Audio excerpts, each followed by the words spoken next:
नमस्कार विद्यार्थियों, कैसे हैं आप लोग। हम लोग अयोध्या सिंह उपाध्याय की प्रिय प्रवास महाकाव्य की 16वीं सर्ग से उद्धव द्वारा कृष्ण का संदेश लेकर राधा को सुनाना और राधा की प्रतिक्रिया ये पढ़ रहे हैं। पिछली कक्षा में हमने पढ़ा कि राधा अत्यंत व्यथित है, दुखी है, उसी तरह जिस तरह कृष्ण दुखी है राधा से बिछड़ करके। दोनों ओर प्रेम पलता है, सभी दीपक भी जलता है, यहाँ पतंग भी जलता है तो दीपक भी जलता है। दोनों ओर प्रेम में विरह वेदना की पीड़ा समान है। उससे आगे हम पढ़ते हैं, वंशस्थ छंद है, 16वां छंद हम लोग पढ़ेंगे। जैसी प्राय लहर उठती वारी में वायु से, त्यों ही होता चित्त चलित है कश्चिदा वेग द्वारा। उद्वेगों से व्यथित बनना बात स्वाभाविक ही है, हाँ ज्ञानी और विविध जन में मोह्यता न होती। राधा चुपचाप कृष्ण द्वारा भेजा गया संदेश सुनती है। संदेश सुनने के बाद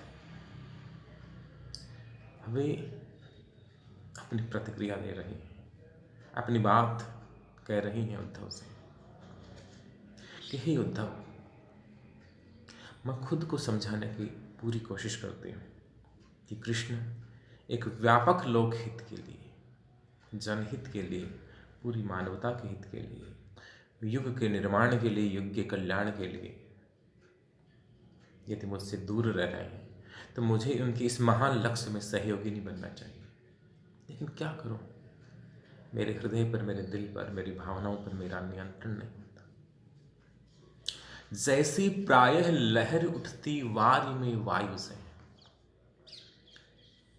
ठहरा हुआ जल शांत होता है, नदी का, तालाब का, झील का। नदी का तो ठहरा हुआ होता ही नहीं, वेगवान होता है। ठहरा हुआ जल शांत होता है, लेकिन उस ठहरे हुए जल के ऊपर से हवा बहती है तो उस जल में जैसे लहरें उठती हैं।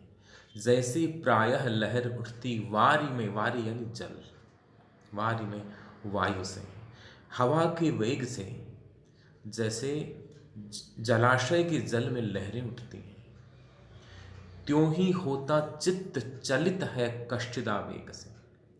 वैसे ही मेरा चित्त, मेरा मन, मेरा हृदय चलित हो जाता है, चंचल हो जाता है, अधीर हो जाता है कश्चिदा वेग द्वारा।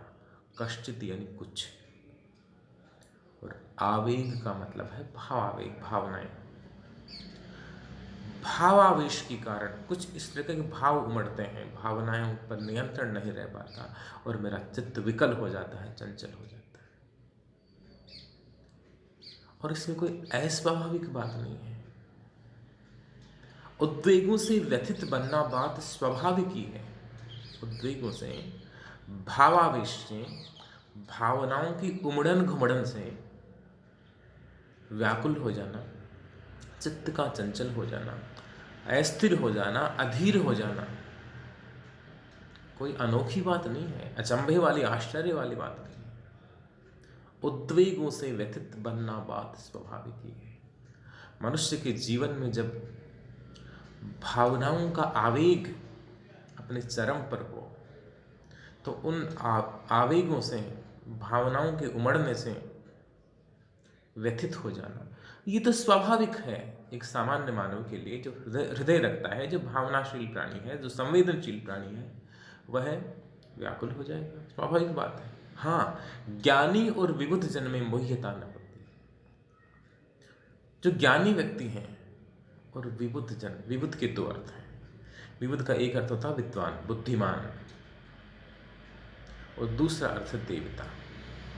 जो ज्ञानी है और विद्वान है, जो बुद्धिमान है, जो प्रज्ञावान है, गीता में जिनको स्थित प्रज्ञ कहा गया है, ऐसे व्यक्ति हैं जिनको हानि लाभ से, प्रशंसा या गाली से, निंदा से कोई फर्क नहीं पड़ता। निंदा स्तुति उनके लिए समान है, मित्र शत्रु उनके लिए समान है, कोई असर नहीं पड़ता उनके लिए। ऐसे जो स्थिर चित्त व्यक्ति हैं, जो स्थिर प्रज्ञ व्यक्ति हैं, जो ज्ञानी व्यक्ति हैं, जो अत्यंत बुद्धिमान व्यक्ति हैं, जो सिर्फ ज्ञान से, बुद्धि से संचालित होते हैं, ऐसे व्यक्तियों में मुह्यता न होती। मुह्यता का अर्थ है मोह। उसमें उनमें मोह की भावना नहीं होती। सच्चे प्रेम में और मोह में आगे कवि अंतर भी बताएगा। अपने जो अंतिम छंद हम पढ़ेंगे, आखिरी के 2-4 छंद, उनमें ये बात स्पष्ट हो जाएगी।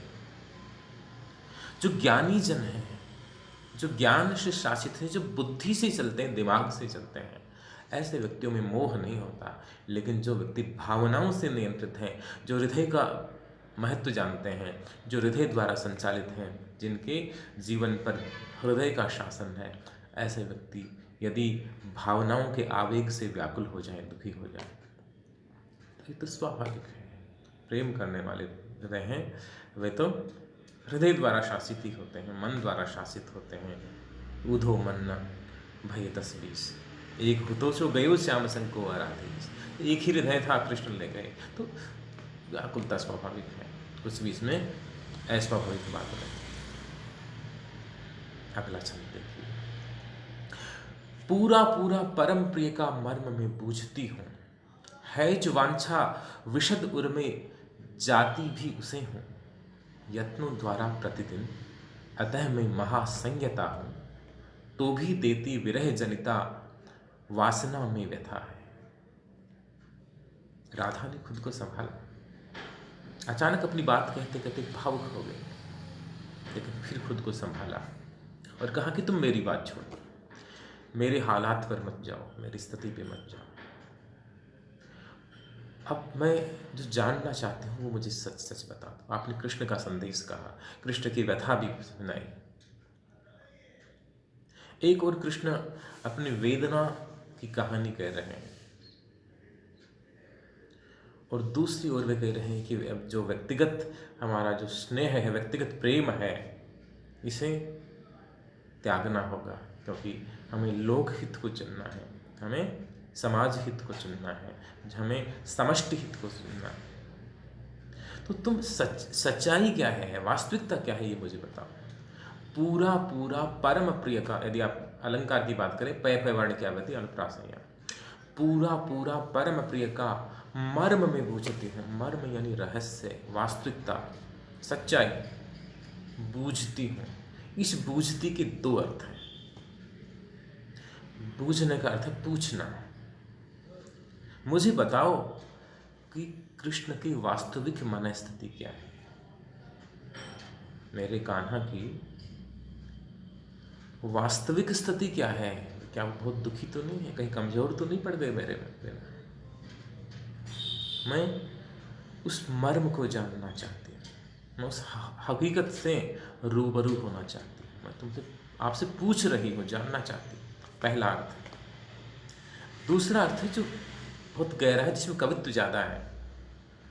बूझने का एक अर्थ है जानना। पूरा पूरा परम प्रिय का मर्म में बूझती हूँ। कृष्ण को मैं पहचानती हूँ, कृष्ण को राधा न पहचानेगी तो कौन पहचानेगा। मेरा कृष्ण है, वह स्वार्थी नहीं हो सकता। मेरी कविता की पंक्तियां हैं, मेरा प्रिय वह हो न सकता जो मुझे पथभ्रष्ट कर दे। मेरा प्रिय वह नहीं हो सकता जो पथभ्रष्ट कर दे, जो पथ विमुख कर दे। मैं अपने प्रियतम को जानती हूँ, मैं अपने कृष्ण को जानती हूँ, मैं उनका पूरा मर्म जानती हूँ। तुलसीदास ने लिखा कि सीता राम की हृदय की बात जानती थी। प्रिय ही है कि इसे जान निहारे। सीता है वह प्रिय ही है कि अपने प्रियतम के हृदय की जानने वाली है। इसलिए बिना कहे उस केवट प्रसंग में बिना मांगे मुद्री उतार करके दे दिया, अंगूठी उतार के दे दी केवट को देने के लिए। तो बिना कहे बात जान लेना ये प्रेम की प्रगाढ़ता का सूचक है। एक बिहारी का बहुत प्रसिद्ध दोहा, कागद पर न लिखत बनत कहत संदेश लजात, जानत है तेरो हियो मेरे ही की बात। प्रेम जब इतना गहरा है, कागज पे मैं लिख नहीं सकती कि भावनाएं असीम हैं, उनकी सीमा नहीं है, अनंत है। लिख नहीं पा रहे हैं। कागज पर न लिखत बनत और कहत संदेश ले जात। दो ही तरीके हैं, या तो मैं कागज पे लिख के अपना संदेश दे दूँ, भेज दूँ, या फिर आपसे साक्षात कह दूँ, लेकिन कहने में संकोच होता है, लज्जा आ रही, शर्म आ रही। कहत संदेश ले जात, लेकिन कहने और लिखने की आवश्यकता क्या है? कागज लिखकर, चिट्ठी लिखकर भेजने की, अपने मन की बात भेजने की कहाँ जरूरत है, और मुख से कहने की भी कहाँ जरूरत है?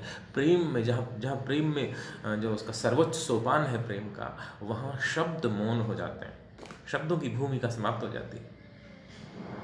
कागज पर न लिखत बनत कहत संदेश लजात, जानत है तेरो ही हो मेरे दिल की बात। तुम्हारा हृदय मेरे हृदय की बात, तुम्हारा दिल मेरे दिल की बात समझता है। ये तेरा दिल समझता है या मेरा दिल समझता है।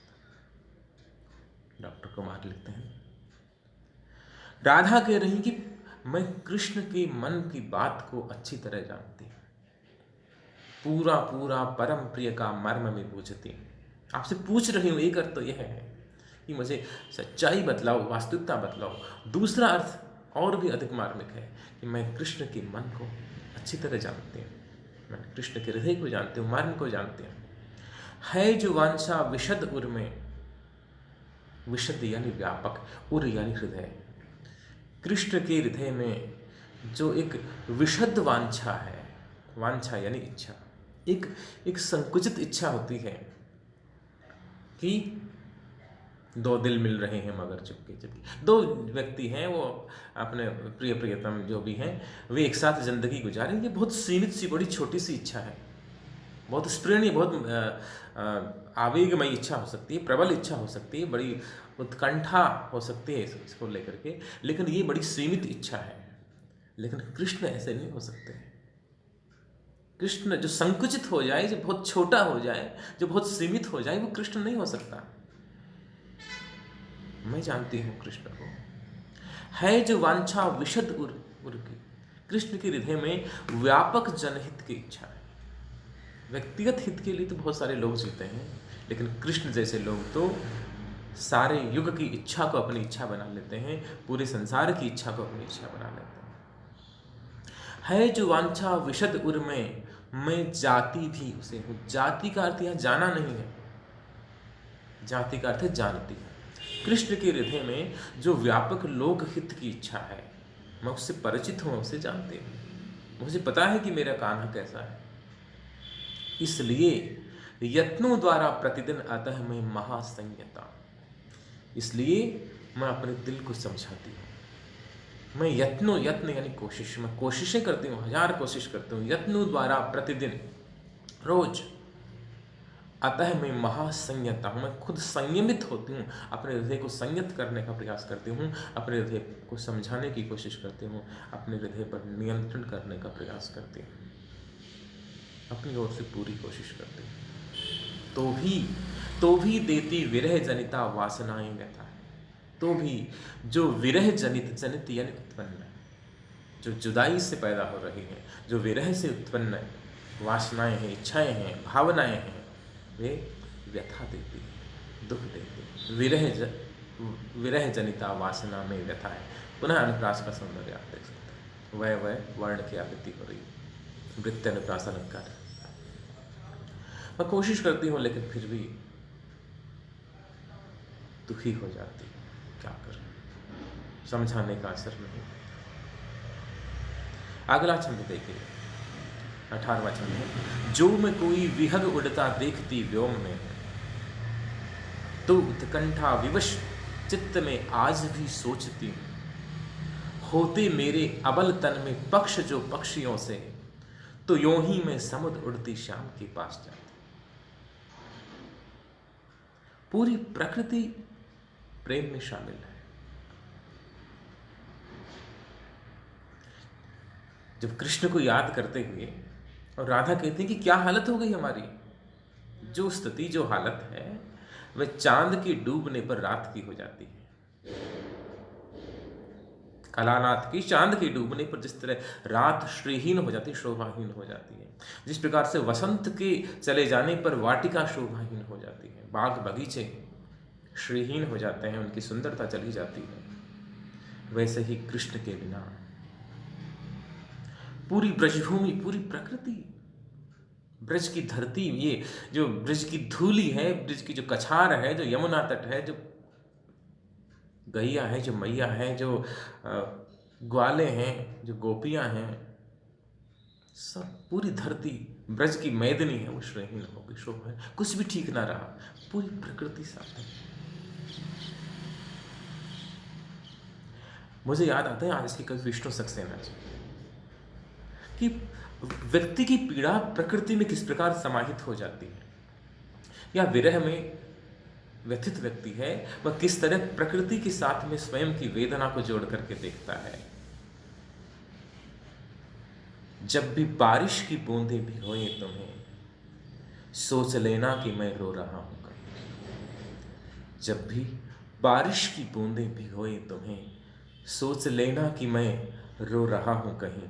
जब भी हो जाओ बेचैन तो ये सोचना, आंख खोले कहीं सो रहा हूं।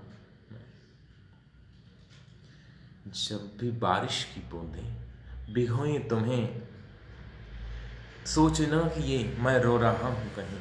जब भी हो जाओ बेचैन ये मानना, खोलकर आंख में सो रहा हूं कहीं। टूटता है कोई कैसे यहाँ, टूट कर कोई कैसे बिखरता यहाँ। देख लेना कोई आईना तोड़कर, मैं वहीं पे खड़ा तुमको मिल जाऊंगा, जिस जगह जाओगे तुम मुझे छोड़कर। बारिश की बूंदों में खुद के आंसुओं को देखना, पूरी प्रकृति की बेचैनी में खुद की विकलता को, खुद की अनिद्रा को देखना, ये प्रेमी हृदय की स्वाभाविकता है।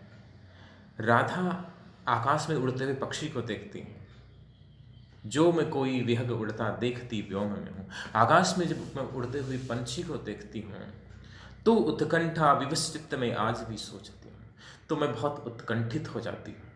मेरा चित्त उत्कंठा से विवश हो जाता है, मेरे मन में ये प्रबल कामना उठती, भावना हिलोर लेती है। होते मेरे अबल तन में पक्ष जो पक्षियों से, मेरे इस कमजोर शरीर में भी कहीं पंख होते तो पंख होती तो उड़ जाती, रसिया उड़ जाती।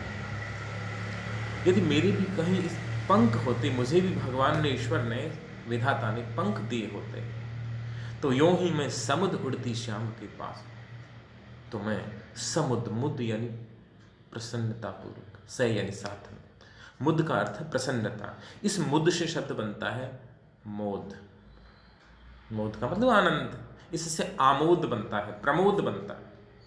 आमोद प्रमोद मतलब मनोरंजन, मन का आनंद, मन की खुशी।